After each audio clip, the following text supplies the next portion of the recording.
Sir நம்முடைய த்ரீசக்தி ஆரோக்கியம் இது வரைக்கும் நீங்கள் எங்களுடைய பிளான்ஸ் வாங்கிட்டீங்க. சின்ன சின்ன பராமரிப்பு விஷயம் நாங்களும் சொன்னோம். இப்போ நம்ம கடந்த 1 இயராக ஏன்னா நம்ம ஆல்ரெடி சொல்லியிருந்த விஷயம் தான். ஏன்னா கன்றுகளை கொடுக்குறோன்னு நிப்பாட்டிட்டோம்னா சக்ஸஸை கொண்டு வர முடியாது. விவசாயிகளுக்கு தேவையான அனைத்து விதமான சத்து, பூச்சி, நோய் மேலாண்மை இதை முடிஞ்சளவு இயற்கையில் கொண்டு போகணும். அதுக்கு தேவையான விஷயங்கள், அட்வான்ஸ்டு விஷயங்களை நம்ம சார்மாரியான உங்களுடைய அனுபவத்தை வச்சு நம்ம ஆர்கானிக் சர்டிஃபைடாக வாங்கி ப்ரொடியூஸ் பண்ணியிருக்கோம். இப்போ நமக்கு தேவைன்னு பார்த்தீங்கன்னா 3 ஸ்டேஜாக பிரிச்சுக்கிறோம் சார். கன்றுகள் வளர்றது ஒரு ஸ்டேஜ், பூ பூக்குறதுங்கிற ஒரு ஸ்டேஜ், அந்த காய்கள் டெவலப் ஆகணும். இப்போ கொய்யான்னு வரும்போது இந்த பூக்கள் வர்றதுங்கிறதும் காய்கள் பெறுங்கிறதும் சேமாக நடக்க போகுது. இப்போ ஒவ்வொன்றில் மேங்கோல சீசன் வரும், இதில் சீசன் கிடையாது. தொடர்ந்து நம்ம காய்களும் வரப்போது, பூவும் வரப்போகுது. அப்போ அந்த 2 ஸ்டேஜுக்குள்ளே எல்லாத்தையும் சேர்த்து கொடுக்குறோம். நம்ம ஆல்ரெடி நீங்கள் சமுர்த்தி அப்ளை பண்ணிட்டீங்க, பேவலன்ஸாக கொடுத்தீங்க, அது அடிவரமாக 100 கிராம் கொடுத்துட்டீங்க. இப்போ இதில் நம்ம உங்களுக்கு மெயினாக பார்த்தீங்கன்னா இந்த 2 ப்ராடக்ட்டும் சார் இது எதுக்குன்னு பார்த்தீங்கன்னா சார் நம்மளுடைய பூக்கள் திறனை அதிகரிக்கும். இந்த சங்கல்ப சக்திங்கிறது என்னென்னா, இப்போ பூக்கள் சில பேர் சொல்லுவாங்க பூக்கள் பூக்குது ஆனால் அப்படி கொட்டி போயிடுது. அந்த காம்பு வந்து திடமாக இல்லாததுனால பூக்கள் கொட்டி போயிடும். அப்போ அது அந்த பூவை காயாக பிடிக்க வைக்கிறதுக்கு தேவையான விஷயங்கள் இதில் இருக்குது. எல்லாமே இயற்கை சார்ந்தது. இது விசாரணைகள் ஒன்றும் கிடையாதுங்க சார். அந்த இலைகளில் பரவும் திறனை அதிகரிக்கக்கூடிய விஷயம் ஸ்ப்ரெட்டர்னு சொல்லுவோம். இது 3ஐயும் நம்ம ஸ்ப்ரே அடிக்கணும் சார். எல்லாருமே 2 ml 2 மில்லி பெர் லிட்டர் கொடுத்துட்டு இது ஒரு ஸ்ப்ரே அடிச்சிட்டிங்கன்னா பூக்கள் பூக்கிறது அதிகமாகிடும். இதை எப்படி அடிக்கணும்னா ஒரு கவாத்து பண்ணி முடிச்சு இதை ஸ்ப்ரே அடிக்கணும். அடிச்சிங்கன்னா உங்களுக்கு பூக்கள் அதிகமாகும். இதுக்கப்புறம் நம்ம உத்கர்ஷ சக்தி, அப்புறம் சம்பூர்ண சக்தி. சார் இது ஒன்றும் இல்லைங்க சார். சம்பூர்ண சக்திங்கன்னா நுண்ணூட்ட சத்துக்கள். ஏன்னா ஒரு காய் கரெக்டாக டெவலப் ஆகி நமக்கு தரமாக வரணும்னா எப்படி என்பிக்குன்னு சொல்கிறோமோ தலைச்சத்து, மணிச்சத்து, சம்பளச்சத்து எந்த அளவுக்கு முக்கியமோ நுண்ணூட்ட சத்துகளும் முக்கியம். பல நேரங்களை மிஸ் பண்ணிடுறோம். அதை நம்ம பெட்டர் சிலேட்டட் ஃபார்ம்னு சொல்லுவோம். இதை இலைகள் வழியாக கொடுக்கும்போது ரொம்ப ஈஸியாக கன்றுகள் எடுத்துக்கும். ஸோ இதையும் அந்த காய்களின் சைஸை பெருகிறதுக்கு தேவையான இயற்கை சார்ந்த வளர்ச்சி ஊக்கிகள்.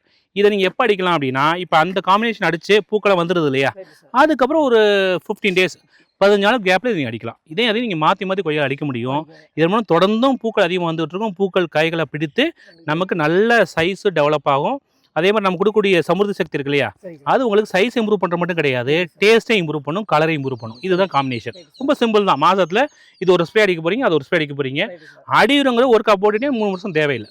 அது ஸ்லோவாக தான் ரிலீஸ் ஆகும் சமுர்த்தி சக்திங்கிறது. சரி, நியூட்ரிஷன் கொடுத்துட்டீங்க சார். ஏன்னா கொய்யால பிரச்சனை என்ன, மாவு பூச்சி வருது, பழைய வருது, இதெல்லாம் வருது இல்லையா. அப்போ அதையும் நம்ம இயற்கை சார்ந்து என்ன பண்ணியிருக்கோம் அப்படின்னா 2 பொருள் கொடுக்குறோம் சார். ஒன்று வந்து சுரக்ஷ சக்தி. இதை நம்ம ஆரம்பிக்கும் போது சார் ஒரு 4 விதமான ஆயில், இப்போ நீம் ஆயில் சொல்கிறோம் இல்லையா, அது நீம் ஆயிலாக கொடுக்கல, அதில் அசாக்டைட்னு ஒரு கண்டென்ட் சொல்லுவோம். அந்த மாதிரி வேறு ஆயிலோட விஷயங்களை சேர்த்து ஆரம்பித்து இன்றைக்கி கிட்டத்தட்ட 12 விதமான ஆயில் அதை சேர்த்துருக்கோம்.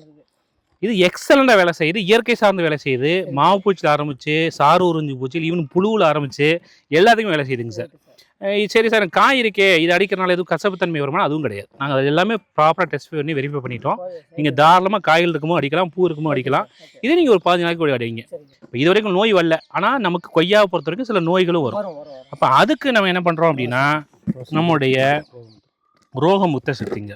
இது கவசக்தி ஒன்றும் இல்லை. நீங்கள் ட்ரைகோடர்மா கொடுக்குறீங்க இல்லையா, இதை கன்சாடியாவும் கொடுக்குறோம். ட்ரைகோடர்மா விரிடி, ட்ரைகோடர்மா ஹர்சானியம், இந்த மாதிரி எல்லாத்தையும் கலந்து. ஏன்னா சார் ஒரு சிம்பிள் ப்ராடக்ட் கொடுத்துட்டா மக்களுக்கு வேலை ஈஸியாக இருக்கும், விவசாய பெருமக்களுக்கு. இதை நீங்கள் கீழே சாயில் ட்ரிப்பிளையும் கொடுக்கலாம், ட்ரெஞ்சும் கொடுக்குறோம். 1 லிட்டராக கொடுத்துட்றோம். மண்ணு கொடுக்குறது. இதை கொடுக்கும்போது நீங்கள் எங்களுடைய அருமையான ஒரு 1 லிட்டருங்க சார். ஒரு மாதத்துக்கு 1 லிட்டர் கொடுத்துக்கோங்க. இன்னும் நீங்கள் பெட்டராக பண்ணால் டெவலப் பண்ணி கூட கொடுங்க, தவறு இல்லை. நீங்கள் ஏதாவது சர்க்கரை கரசை வச்சுருக்கீங்கன்னா வச்சு டெவலப் பண்ணி கூட கொடுக்கலாம், தவறலாம். உடனே கொடுத்துருங்க. ஏன்னா வச்சு கொடுக்கும்போது சில மைக்ரோப்ஸ் மாறிடும், அதனால் உடனே கொடுக்குறது நல்லது. இது ஒரு எக்ஸலண்டான ப்ராடக்ட். இது ரெகுலராக இப்போ நம்ம சாயில் சில உப்புத்தன்மையாக இருக்குன்னு சொல்கிறோம் இல்லையா, இதை மாதம் ஒரு பெஸ்ட் ப்ராடக்ட்டுங்க சார். இதை கொடுத்தீங்கன்னா ஆர்கானிக் கார்பனை இம்ப்ரூவ் பண்ணும், காரமிலத்தன்மையை குறைச்சிரும். அப்போ உங்களுக்கு சாயில் வந்து வளப்பட்டுரும். அதுக்கு ரெகுலராக கொடுக்கலாம். மாதம் ஒருக்கா நீங்கள் ட்ரிப்பிளையோ இல்லை தண்ணியில் கலந்து கீழே ட்ரென்ச் மாதிரி பண்ணிக்கலாம். இது வந்து நோய்களுக்குங்க சார், ரோகமுக்த சக்தி. இந்த சுரசக்தி, ரோகமுக்த சக்தி நீங்கள் மாற்றி கொடுத்தீங்கன்னா நோயையும் கண்ட்ரோல், இது வந்து நோய் எதிர்ப்பாற்றலை கூட்டக்கூடியது. அப்போ நோயையும் கண்ட்ரோலில் வச்சுக்கலாம், பூச்சியிலையும் கண்ட்ரோலில் வச்சுக்கலாம், சத்துக்களும் கரெக்டாக போய் சேர்ந்துருச்சுன்னா கன்று ஹாப்பியாக இருக்கும். நீங்கள் சொன்னதான், கண்ணு போய் பேசும்போது ஹாப்பியாக இருக்கும். அப்போ அது ஹாப்பியாக இருந்துச்சுனாவே, சந்தோஷமாக இருந்துச்சுன்னா, ஆரோக்கியமாக இருந்துச்சுன்னா விளைச்சலை கொடுத்துரும். ஸோ இதை எப்படி நம்ம முன்னோட விவசாயிகள் நீங்கள் பல விஷயங்கள் எடுத்து பண்ணியிருக்கீங்களோ இப்போ உங்களுக்கு இதை கொடுக்குறோம் சார். நீங்கள் தான் எங்களுக்கு, ஏன்னா நம்ம ஆல்ரெடி எங்கள் சைடில் R&D பண்ணி டெவலப் பண்ணி ஆல்ரெடி கொடுக்க ஆரம்பிச்சிட்டோம். இப்போ சாரை நேராக பார்த்து கொடுக்க தான் வந்தோம். ஆல்ரெடி நீங்கள் அப்ளை பண்ணிட்டீங்க சில விஷயங்கள்லாம். இதையும் ஸ்டார்ட் பண்ணுங்கள். அடுத்த ஒரு 2-3 மாதத்தில் நானே வந்து உங்களுக்கு கேட்டுக்கிறேன் எப்படி இருக்குன்னு தெரிஞ்சுக்கிட்டு இதை நல்லபடியாக யூஸ் பண்ணுங்கள் சார். வாழ்த்துக்கள் சார். வாழ்த்துக்கள். தேங்க்யூ.